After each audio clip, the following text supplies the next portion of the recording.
हमारा दुर्भाग्य है यदि हम गुरु के शब्द पर न चल पावे। जैसे बाण अमोघ प्रभु का, ऐसे गुरुदेव के शब्द अमोघ। अगर शब्द पे चढ़ जाओ तो लक्ष्य पे पहुंचा दे। तुम्हारी चलने की ताकत नहीं है, गुरु के शब्द पर चढ़ के जाया जाता है। बात ध्यान रखो। जैसे हनुमान जी महाराज जब अवधपुरी से ऊपर से जा रहे थे द्रोणागिरी लिए, तो भरत जी महाराज तो राम वियोग में व्याकुल थे। सेवक ने सूचना की कि प्रभु ऐसा लग रहा है कोई निशाचर अवधपुरी को नष्ट करना चाहता है, क्योंकि ऊपर पहाड़ लेकर के इधर से। तो ये पता ही था कि राम रावण युद्ध हो रहा है। भरत जी तत्काल सावधान हुए और एक बिना फण का बाण संधान करके मारा कि शत्रु पक्ष घायल होकर आए और पहाड़ को रोक लिया जाए। दोनों काम एक साथ। जब कभी वीरता की बात आती थी तो हनुमान जी से भरत जी की सराहना करते थे, तो हनुमान जी को लगता था भरत जी कैसे वीर हैं।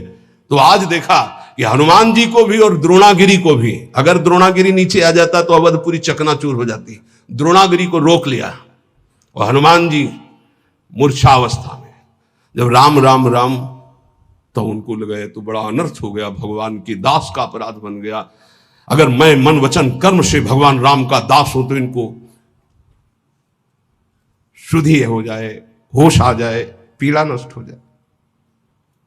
भरत जी को कितना प्रेम है, जब सिया राम बोलते तो वातावरण भगवत स्वरूप हो जाता। हनुमान जी के नजदीक गए, दुलार कर रहे, राम राम राम राम हनुमान जी से। तो उनका वत्स बहुत बड़ा अपराध हो गया। तो उनका नहीं, आज मेरा सौभाग्य है कि मैं देखने को पाया, जैसा हमारे प्रभु कहते थे कि भरत जैसा बल, तो आज मैंने देखा। पर प्रभु मुझे आदेश कीजिए, इस समय मुझे उपस्थित होना अनिवार्य है। तो बोले तुम्हारे चोट लग गई है, मेरे बाण पर चलो, मैं द्रोणागिरी सहित तुम्हें अभी एक क्षण में रामादल पहुंचाता हूं। तो एक बार तो विचार आया, मोरे बाहर चली कि निबाना, मेरा वजन और द्रोणागिरी का। पर उनका अरे नहीं नहीं, राम भ्राता है, ऐसा कर सकते हैं। तो उनका प्रभु आपका आशीर्वाद ही काफी है, आप केवल आज्ञा दीजिए। तो जैसे भरत जी कह रहे थे बाण पर अभी मैं आपको और द्रोणागिरी को एक क्षण में पहुंचा देता हूं रामादल। सत्य मानना, गुरु के वचन शब्द जो है वो ऐसे बाण है जिन पे बैठ जाओ तो माया से क्षण में पार कर दे। पर वो देहाभिमानी नहीं स्वीकार कर पाता है। बाधे हो तो कुम्हार को कूकर, खाली हृदय गुरु रीति न मानत, काचे धर्म में इनके सुनो छंद, धर्म में धर्म मरम न जानत। और नाना तरंग करत चिन्ह ही चिन्ह, रोवत रेट न लार संभारत। और प्रेमी जनों के बीच में बैठे तो सोच रहे हैं कुछ और बात, कोई दुख का चैप्टर, और थोड़ा आंसू, थोड़ा तच्छिन प्रेम जनाई कहंत, जो मेरी सी रीत का है नानुसारत। अब प्रेमी जन तो भावुक होते हैं, बड़ी कृपा है आप पे, आप श्री जी के लिए अश्रु प्रवाह किए, श्री जी के लिए आप तच्छिन प्रेम जनाए। पकड़ गए कि प्रेम नहीं है। क्यों? प्रेमी कभी स्वीकार ही नहीं करता अपने साधना को, अपने प्रेम को। तच्छिन प्रेम जलाई कांत, जो मेरी सी रीत का है नानुसार। रसिक समझ गए कि ये इसका आशु प्रियालाल के लिए नहीं थे, ये तो केवल प्रेम प्रदर्शित करने वाला था। अब वो जब उदास हो गए रसिक जन, देखो उदासीनता आई, तो तच्छिन झगड़ रिसाई कहंत, जो मेरी बराबर हो रहा, और झगड़ने लगे कि मुझे प्रेमी कहो। ऐसे है ये काचे धर्म में के सुनो छंद, धर्म में धर्म मरम न जानत। और गुरुजनों से, रसिक जनों से, मेरो सो प्रेम मेरो सो कीर्तन, मेरी सी रीत का है नानुसारत। हम कीर्तन कर देना, ये अहंकारी की भाषा। और मेरो सो गान मेरो सो बजाई वो, ऐसा भी होता है। मेरो सुकृत सबे जो विसारत। एक बार चांस दीजिए, फिर आप देखेंगे। जब चांस दिया ना तो देखा कि शून्य के नीचे माइनस पे आ गए। अहंकारी श्री जी के आगे नहीं गा सकता, ध्यान रखना। और जिनको देखा रो करके ऐसे, तो रंग जमा दिए। जिनको था कि मैं कुछ नहीं, रो रहा है श्री जी के चरणों में, तो रंग जम गया। और जिनको था कि हां कुछ नहीं, बोले मेरो सो प्रेम मेरो सो कीर्त। बात करने से पता चलता है कि साधक रसिक है या अहंकार का रसिक है, श्री जी का रसिक है या अहंकार का रसिक। वैसे प्राय अहंकार का ही होता है। कोई बिरला जो कहे हरिवंश रस बिरलो समझनहार। यहाँ तो ऑपरेशन थिएटर है, यहाँ तो तुम्हें इत्र लगा के नहीं भेजा जाएगा, यहाँ तो ऑपरेशन करके भेजा जाएगा। अगर ऑपरेशन नहीं हुआ तो फिर कहाँ जाओगे? रसिकों की सभा में तो ऑपरेशन होता है। मेरो सो प्रेम मेरो सो कीर्तन मेरी सी रीत का है अनुसारत, और मेरो सो गान मेरो सो बजाइबो, ऐसा भी है। बहुत बहुत प्रकार से हमने देखा है। अहम का नहीं कीन हो इसका बहु अभिमाना, सुख हो वंचा कृपा निधाना। भगवान के दरबार में, श्री जी के दरबार में यही दरबार दीन को आदर रीति सदा चली आई। अब छाणी मर्याद गुरुन सो बोलत कंचन कांच बराबर मानत। ये जो कच्चे धर्मी होते हैं गुरुजनों से ऐसे बात करते हैं मर्यादा छोड़ करके, ये कांच और हीरे को बराबर समझते हैं। ऐसा होता है, ऐसा होता है। कांचे धर्मी लोग और तो पूरा और डाल दिए, हाँ और अच्छा है, तुम कैसे हो? काचे धर्मिन की सुनो छंद धर्म में धर्म ममन। जब गुरुजन हंसकर बात करें तो तुम बहुत गंभीर हो जाओ। आज कृपा की वर्षा हो रही, जवाब देना नहीं उचित है, पान करना उचित। उनकी उस कृपा का पान करो। जब गुरुजनों से कभी बात करने का अवसर हो तो ऐसे बात करना चाहिए, कहीं हमारे मुख से कोई थूक की छींट उनके ऊपर न चले, ऐसे बात करनी चाहिए। बहुत सावधानी से गुरुजनों का सेवन किया जाता है तो गुरुजनों में ही लाडली जो दिखाई देने लगती है। हम गुरुजनों को बहुत संत मानते हैं, इसके आगे हमारी दृष्टि है, और उसमें भी कुछ प्रश्नवाचक चिन्ह रख के संत मानते हैं। अगर हमको ये साक्षात भाव आ जाए कि मेरी लाडली जो मेरे गुरुदेव के रूप में है, तो निश्चित समझो कुछ ही दिनों में आपका परिवर्तन बहुत जोर से हो जाए।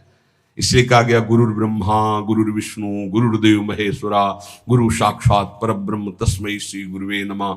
पर ऐसा केवल बोला जाता है श्लोक में, भाव किसी के बिरले होते हैं कि मेरे परब्रह्म परमात्मा साक्षात गुरुदेव जी, मेरी लाडली गुरुदेव जी। तो बोले देखे जो देखे भले जो भले, तुम आपनो और परायो न जानत। हाँ जो सदारस रीति बखानत, मेरी बराबर ठागन मानत। बोले देखे जो देखे भले जो भले, तुम आपनो और परायो न जानत। अभी कपड़ा केवल कल बदला है, कुछ ज्ञान नहीं है। महापुरुषों की सभा में आसन दिया जाता, चौड़े में आके बैठ जाते हैं, ऐसा नहीं होना चाहिए। गुरुजनों की, बड़े जनों की जहां आसन मिलता है उस आसन को माथा रखकर प्रणाम करके समेट कर बैठा जाता है। उसे समेट कर रख दिया, हाथ जोड़कर बैठ गए। इस परीक्षा होती है कि आप कितने योग्य उपासक हैं। वयोवृद्ध और सिद्धों की बात जाने दो, लेकिन साधक को चाहिए कि अगर सभा में गुरुजनों की या पूज्य जनों की सभा में आसन मिले तो आसन पे नहीं बैठना चाहिए, तत्काल उस आसन को प्रणाम करके समेट कर रखा जाए और जमीन पे बैठा जाए, या अन्य उस आसन विशेष जो आसन दिया गया उस पे नहीं, उसका कोना पकड़कर धीरे से हटा के फिर ऐसे।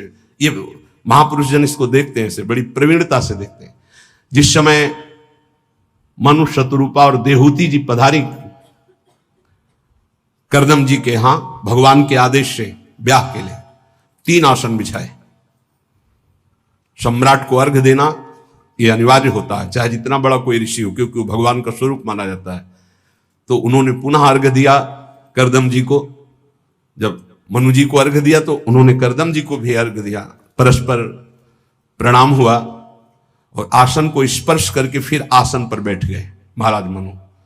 शतरूपा जी ने महाराज मनु जी का अनुकरण किया, लेकिन देहूती जी ने माथा रखा आसन पर और समेट करके आगे रखकर भूमि पर बैठ गए, क्योंकि पति के द्वारा दिया हुआ, प्रीतम के द्वारा दिया हुआ और स्वामी के द्वारा दिया हुआ आसन, उसे सम्मान करना चाहिए, ना कि उसमें प्रथम है ना मिला। ऐसे ही शिष्य का होता है। गुरुजनों के यहाँ या पूज्य जनों के यहाँ अगर हम जाएं और हमें आसन मिल रहा है तो हमें प्रणाम करके आसन को समेट के रख देना चाहिए। नहीं बैठे, हम तो आपके चरण रज में बैठने का लाभ लेने आए हैं, हमारा अधिकार आसनों पर बैठने का नहीं। ऐसा दैन्य भाव से। तो बोले कैसे दो पाऊं तिहारे हृदय को, आन द्वार के मोही न जानत। सेवक जी महाराज कहते हैं तुम हमारे हृदय की बात को कैसे समझ पाओगे? तुम अभी आन द्वार में हो, कच्चे धर्मी हो, कहीं मान प्रिय है, कहीं संसारिक धन का लाभ प्रिय है, कहीं भोगों का लाभ प्रिय है। हमारे द्वार में खड़े हो तो तुम्हें समझ में आएगा कि रसिक किसे कहते हैं। जहां किंचन मात्र सुसुख वासना नहीं, केवल श्यामा श्याम का अनुराग, आन द्वार के मोहि न जानत, काचे धर्म मिन की सुनो छंद, धर्म में धर्म मरम न जानत। और तरंग सुनो अति मीठी, सखीन के नाम परस्पर बोल। ये सब मना किया गया, वाणी जी है, बहुत बड़े महापुरुष बोल रहे। ये वृंदावन नित्य विहार रस है, इसमें ये सब ना करे तो रस प्राप्ति हो जाए। और तरंग सुनो अति मीठी, सखीन के नाम परस्पर बोलत, लाल गाल पलके भी लाल। अरे यहां लाली मेरे लाल की, जित देखूं तित लाल, जिधर देखे मेरा प्रीतम, ये श्रृंगार है अपने हृदय का। और लाली देखन मैं चली तो मैं भी हो गई लाल अंदर से, प्रिया प्रीतम है। ये गाल लाल करने से लाल जी थोड़ी मोहित हो जाएंगे, फिर क्या होता है, ये भी दर्शन किए हैं। और तच्छिन केस गहंत जो मुष्टि हनि, साकत शुद्ध बचावत डोलत, ये चलता है। 100 वाला नोट तूने क्यों दिया? बोले वो हमारी तो दिया था, एकांत में चल रहे हैं घूसे। ये सखी सहचरी की उपासना नहीं भाई, यहां मोक्ष सुख का भी त्यागी है, इसलिए बाहरी बोले अपनी सहचरी भाव को पास। तो सहचरी शरीर है क्या? अरे बनिता पुरुष भाव मिट जाए, सेवे ललितादि के भाई, ये परम हंसों का रस है। ऊपर से चुनरी और चोली पहनने से सहचरी नहीं हो जाता। स्थूल सूक्ष्म कारण तीनों शरीरों का त्यागी सच्चिदानंद भाव का सहचरी भाव है। कह रहे बनिता पुरुष भाव मिट जाए, बनिता कहते स्त्री शरीर, पुरुष कहते पुरुष शरीर, दोनों का शरीर भाव मिट जाए। पांचों भूले दे सुधी, एक मच्छर काट रहा है तो उसको तो भूल नहीं पा रहे। पांचों भूले दे सुधी, छठे भावना रास की, तब रास की भावना में डूब। यही तो है गुरुजनों की। कह रहे सेवक जी महाराज, कैसे दो पाऊं तिहारे हृदय के आन द्वार के मुंह न जानत। जो गुरुजनों की आज्ञा का पालन नहीं करते, छाणी मर्याद गुरुन से बोलत, अपनी अपनी मनमानी कर रहे, कैसे दिव्य भाव देह को प्राप्त हो। सेवक जी कह रहे ये परस्पर नाम सखियों के रखते हैं, थोड़ी थोड़ी बात में घाटे मुनाफे में, इधर उधर अनुकूलता प्रतिकूलता में फिर थप्पड़ और घूंसा चलते हैं, लिखा हुआ है। और सेवा का एक हमारा ग्रंथ है सेवा विचारम, उसमें लिखा हुआ है कि ऐसा भाव प्रकट में करके अपराध न करे। अपराध किस बात का? मजाक मत बनाओ, इसको मजाक मत बनाओ, ये मजाक नहीं, ये सच्चिदानंद रस है। श्री कृष्ण के लिए जो अर्पण करने की बात हो, मीरा जी से सीखो। मीरा जी से बड़ा कोई गोपी नहीं है, ध्यान रखना। मीरा जी की जरा जीवन चरित्र को पढ़ के देखो, रत्नावती के जीवन चरित्र को पढ़ के देखो, भागमती की, यमुना बाई, करमैती बाई, कर्मठी बाई। ये नौटंकी नाटक मत करो। एक से एक महान महिमामयी हमारी श्री कृष्ण प्रेमी हुई है, उनके जीवन चरित्रों को पढ़ के देखो। ये बाहरी नाटक मत करो। तच्छिन केस गांत मुष्टि हनि, साकत शुद्ध बचावत डोलत। तच्छिन बोले तू प्रेत तू राक्षस, पहले बोली ललिता विशाखा सखियों के नाम, फिर चले घूसे और फिर आ गए अपने स्वरूप में। वो बोले प्रेत तो बोले तू राक्षस, और फिर परस्पर जाति प्रमाणत, फिर जाति की गालियां सुनी, तू सारी ऐसा, तू नीच। कहां गया तुम्हारा भाव? बोले काचे धर्म मिन की सुनो छंद, धर्म मी धर्म मरम न जानत। कभी संग मत करना, ऐसा प्रार्थना है सच्ची। मान लीजिए इस समय इस रस में इतनी ऊंचाई पर सब महापुरुषों को प्रणाम है, लेकिन जो गुरुदेव की ऊंचाई, शांत भाव, दास्य भाव, शक्य भाव, वात्सल्य भाव, गोपी भाव, सहचरी भाव की जिस ऊंचाई पर गुरुदेव भगवान है, ऐसे बिरले कोई महापुरुष होते, बिरले महापुरुष होते हैं। ये हमारा सौभाग्य है कि मुझे लाडली जी ने ये गर्व करने के लिए दिया कि मेरे गुरुदेव ऐसे हैं, मेरी स्वामिनी ऐसी हैं। सेवक जी महाराज कह रहे हैं ऐसे मार्ग से भ्रमित होकर कोई मनमानी आचरण ना करे, नहीं तो रस की प्राप्ति नहीं होती। बोले भूल करके कभी ऐसा संग नहीं, और ऐसा कभी बोले परमहंसों का एकांतिक रस है। जान्यो धर्म देखी रस रीति, जो निष्ठुर बोलत बदन प्रकाशित। बोले ये जो कच्चे धर्मी लोग होते हैं, ये बहुत कड़ुआ बोलने वाले होते हैं। इनका नाक में गुस्सा रहता है कच्चे धर्मियों के, निष्ठुरता पूर्वक हृदय में चुभ जाए ऐसे वचन बोलते हैं। सेवक जी कहते हैं इस प्रकार के आचरण करने वाले कच्चे धर्मियों का कभी संग नहीं करना चाहिए, नहीं तो ऐसे न वैसे रहे मजरेडो पाछलियो जो करी निर्वासित। मजरेडो बहुत ज्यादा होते हैं। मजरेडो समझते हो? ना गृहस्थ के, ना विरक्त के, न संसार के, न प्रभु के, बीच में डोलते हैं, ऐसे बहुत होते हैं। ऐसे न वैसे रहे मजरेडो पाछलियो जो करी निर्वासित। फिर ये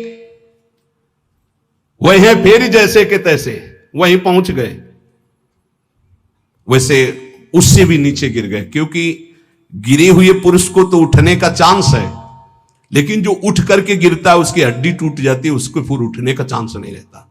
एक बार भगवत कृपा हुई, आप शरणागत हुए, भगवत मार्ग पर चले और आपने गुरुद्रोह अवहेलना, फिर वो जो गिरता है तो मूल मेरुदंड टूट जाती है। मेरुदंड अब उपासना का भाव ही नष्ट हो गया।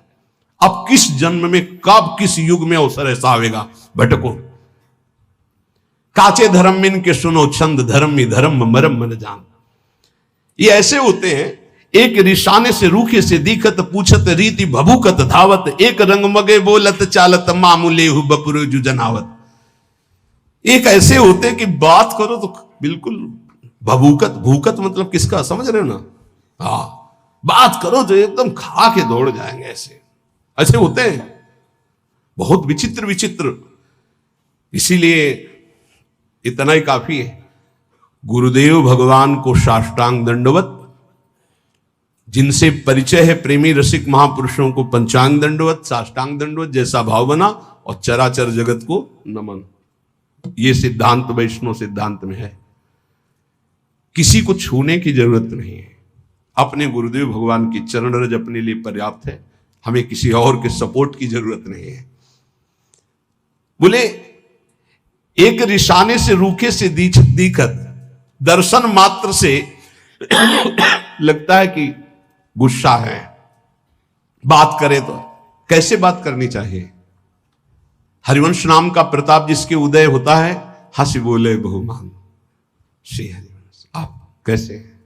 बहुत प्रिय वचन है, बचने का दरिद्रता है, पैसा लगता है मीठा बोलने में, हित बोलने में पैसा लगता है। श्री हरिवंश राधे श्याम राधे श्याम, और आपका मंगल है, ठीक है, बस ऐसे। एक रिशाने से रूखे से, एक काचे धर्मी, एक रिशाने से रूखे से दिखत पूछत रीति भभूकत धावत। ऐसे भूखते हुए आदमी एकदम दोबारा बात नहीं करेगा, ऐसे नहीं। एक रंग मगे बोलत चालत, एक रिसाने से रूखे से दिखत पूछत रीति भभूकत, और एक रंग मगे बोलत चालत मामूले हु बपुरे जो जनावत। सेवक जी महाराज कह रहे हैं ये ऐसे बातचीत तो ऐसी कि मतलब आदमी जो है लट्टू ही हो जाए, ऐसे प्यार भरी, हृदय चूर धारा भाम सुधामयम बाचो, दोनों से बचना है। एक रिसाने से रूखे से दिखत, और एक बहुत है, जहां बहुत है शहद है तो वहां मक्खी भी है डंक भी है। उचित प्रेमी जन उचित व्यवहार करते हैं। अगर तुमसे कोई बहुत चिपकावपन व्यवहार का हो रहा तो कुछ है तुम्हारे पास। जैसे सनातन गोस्वामी जी जब भागे थे ना, तो डाकू हम आपको छोड़ दें, आपको, तो सेवक से पूछा कुछ है क्या रे तुम्हारे पास? बोले हाँ वो मोहरे थी ना, साथ तुम चुरा के लाए थे आपके खर्चा के लिए। बोले इसीलिए बहुत प्यार से बोल रहा है, दे दे इसे, हम जानते हैं कौन है, डाकू है, इसको दे दे।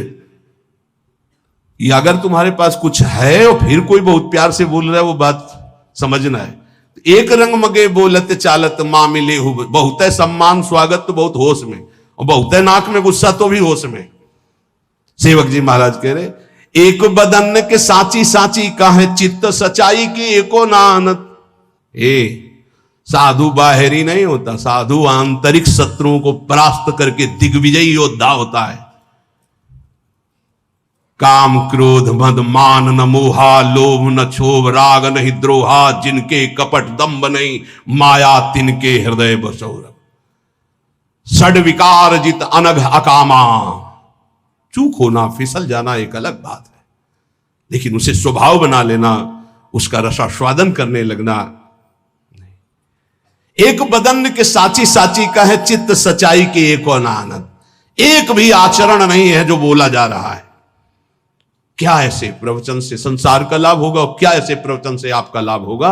हां, लाभ होगा, जो अलाभ है, धन का लाभ होगा, प्रणाम नमस्कार होंगे, शिष्य बन जाएंगे, ये अलाभ है, ये अलभ्य लाभ नहीं है। अलभ्य लाभ तो कुछ और है, जो निरंतर भगवदाकार वृत्ति निर्विषय हृदय प्रियालाल के प्रेम में डूबा हुआ। बोले एक धर्म समुझे बिनाव गोसाई के होए जो जगत पुजावत, मूल न मंत्र टटोरा की रीति धर्मी न पूछत बदन दुरावत। सेवक जी जो कह रहे बिल्कुल अक्षरशा वैसा देखा। मूल न मंत्र टटोरा की रीति, टटोरा की रीति शायद ये हो सकता है, शायद ये हो सकता है ऐसे, क्योंकि खुद को नहीं प्राप्त है। आचार्य परंपरा से महापुरुषों से जब तक जुड़ा नहीं जाता तब तक वो मंत्र नहीं प्राप्त होता, केवल इधर उधर की खींचतान। एक धर्म समुझे बिना गुसाई के होए जो जगत पुजावत, मूल न मंत्र टटोरा की रीति धर्मी न पूछत बदन दुरावत। जब रसिकों का सामना होता है तो आंख नहीं मिला तुझे, कभी सामने नहीं आएंगे। धर्मी न पूछत बदन दुरावत। ओ एक मुलम्मा सो देत उघारी जो बल्लभ सो बल्लभ परमानत। एक ऐसे हैं जो भगवत प्रेम रस रीति को समझते नहीं हैं, केवल प्रवचन करते हैं जैसे लोहे पर सोने की पालिश की जाए। कितनी देर टिकेगी, कितनी देर टिकेगी? जब हृदय स्वर्ण नहीं है तो ऊपर से पालिश वचनों की करने से टिकता नहीं है। बोले पालिश हटने पर जैसे आकर्षण खत्म हो जाता है, ऐसे नाटक कितने दिन चलेगा? प्रवचन का नाटक कितने दिन चलेगा? ये महापुरुषों के वचन हैं। आकर्षणहीन प्रवचन से किसी का भी परिवर्तन नहीं होता। आकर्षण होता स्वयं के आचरणों का, तपस्या का, स्वयं का भजन का, स्वयं के अनुभव का। और वो नहीं है तो केवल प्रवचन मानो जैसे लोहे पर पालिश कर दी जाए सोने की। अच्छे अच्छे वचन छांट कर बोल रहे पर है हृदय में कुछ नहीं। और जब प्रेमियों के सामने उनकी दृष्टि पड़ती तो बोले मुंह छुपाकर भागते हैं, वहां मिनट भी नहीं बैठ सकते हैं। और ये लोग अपनी बात में बल्लभ को बल्लभ परमात्मा उदाहरण देते हैं प्रिया प्रीतम के प्रेम का सांसारिक दंपत्ति से। बोले धिक्कार है इनकी बुद्धि को, जानते ही नहीं कि प्रिया प्रीतम कौन है और सांसारिक दंपत्ति का क्या स्वरूप है। और जब कोई गुरुजन इनसे समझाने की चेष्टा करे तो एक गुरु न सो बाद करंत। गुरुजनों से तर्क नहीं किया जाता। हमें रास्ता पता है कि परिक्रमा मार्ग से बिहारी जी ऐसे जाया जाता है, और एक गोसाई जी के घर से दरवाजा खुलता है जो बिल्कुल सीधे आंगन में खुलता है। वो दरवाजा हमें नहीं पता, हमको मेन रास्ता पता है। गुरुदेव वो रास्ता जानते जो सीधे बिहारी जी के सामने। अब हमें तर्क होता है कि रास्ता तो ये है, ये हमको ऐसे के चुपचाप चले जाओ पीछे। तो किसी के गोसाई जी के घर में गए और घर से जब दरवाजा खुला तो बिहारी जी के आंगन में पहुंच गए। कभी गए हो इनमें इतने में बैठे हुए? वो पर्सनल है, हमको ले गए क्योंकि हम भिक्षा मांगने जाते थे तो कहा था बाबा मंगला होती है एक बार बिहारी जी की, तब कहा था कि भीड़ में मत खड़े होना, हमारे घर आ जाना। जो ही गए ऐसे घर में घुसे, ऐसे दरवाजा खोला, सीधे आंगन में पहुंचे और बिहारी जी की तरफ। गजब है, पर्सनल का मतलब क्या है? इसीलिए एक गुरुन सो बाद करंत, जो ये बात बहुत बैठालनी हृदय में कि गुरुदेव के शब्द पर प्रश्न नहीं आना चाहिए। ये ज्यादा बुद्धिमानी करना गिरने का लक्षण होता है। गुरु के शब्दों पर ज्यादा बुद्धिमानी ना करे, वो जैसे बोले वैसे ही पकड़ ले चुपचाप।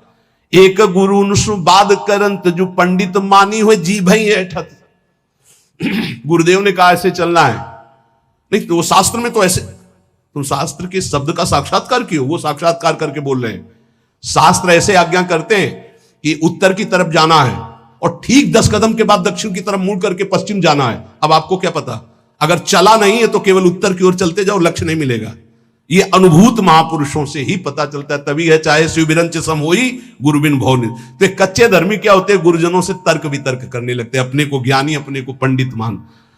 और फिर इनकी हालत क्या होती, एक दरब की जोर बरब बट आसन चाप सभा मधि बैठत।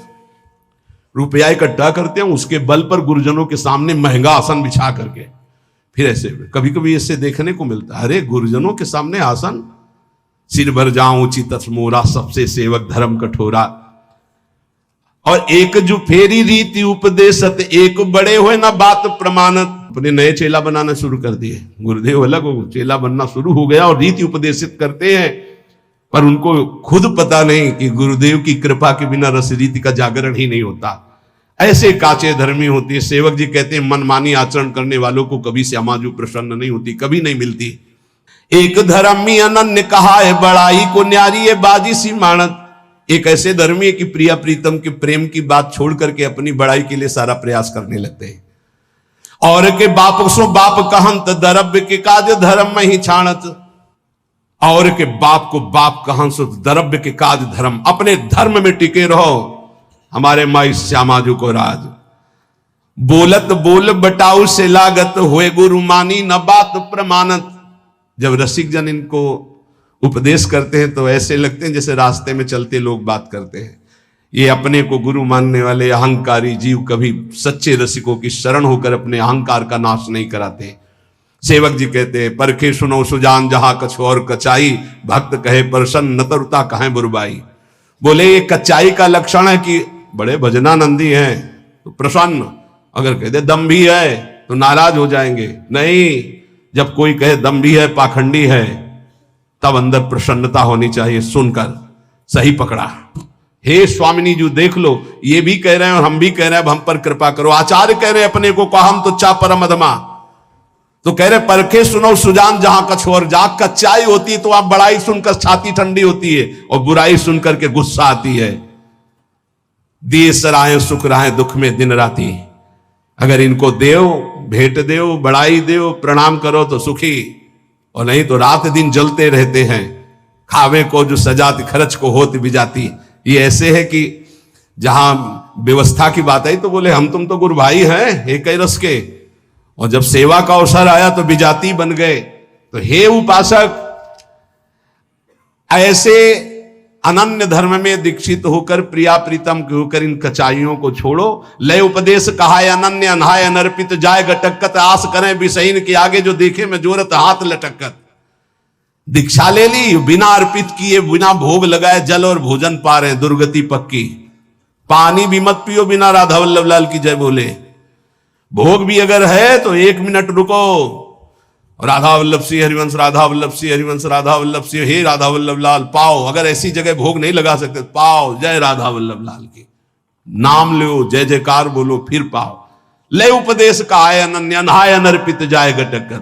उपदेश ले लिए, अनन्य कहलाए, न स्नान से मतलब है न भोग समर्पित से मतलब है। बस वो बेडटी उठते ही अरे अजर अमर हो जाओगे। सेवक जी कह रहे हैं लय उपदेश कहा है अनन्य अनहाय अनर्पित। अगर श्री जी को अर्पित करके जल, श्री जी को अर्पित करके भोजन, तो ये देश ऐसा है, ये भेष ऐसा है, भगवत मार्ग ऐसा है कि कोई भी प्रारब्ध तुम्हें परास्त नहीं कर सकता। बड़े से बड़ा प्रारब्ध भयभीत हो जाएगा, पक्का मानिएगा, भयभीत हो जाएगा। प्रारब्ध भोग अपना रोग थर्रा के सोचे कि कभी किसी जन्म में इसके पास नहीं आएंगे। हम कान पकड़ते हैं कभी किसी जन्म में नहीं, और यहां अपने को मनाना होता है कि ये रोग कभी ना आवे। नहीं, ऐसे बनो कि रोग हाथ जोड़े कि प्रभु अगर हमें प्रारब्ध रूप में कहीं भेजना हो तो अपने दासों के पास मत भेजना। नहीं, ये हमारी कान ही नहीं मानते, कभी नहीं। ये हम आपको प्रार्थना इसलिए कर रहे हैं कि शरीरम व्याधि मंदिरम, कोई भी रोग आ सकता है। इतने नाम जापक बनो और बिना प्रभु को अर्पित किए कुछ खाओगे नहीं तो तुम्हारे अंदर रोग का प्रभाव परास्त नहीं कर पाएगा। गांठ बांध लो। एक बूंद भी पानी बिना अर्पित किए ना जाए तो वो शरीर में जो दिव्यता आएगी वो, इसको इस रहस्य को समझो।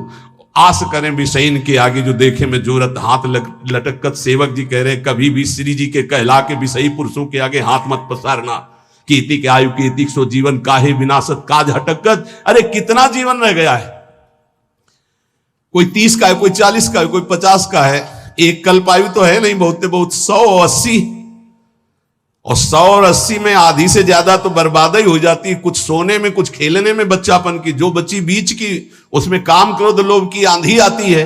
अब बची कितनी, इसलिए होश में राधा वल्लभ श्री हरिवंश जो खाओ पियो श्री जी को अर्पित करके खूब नाम जप करो। किंचन मात्र अहंकार मत करो, रसिकों का संग करो, जीवन का रंग प्राप्त हो जाएगा।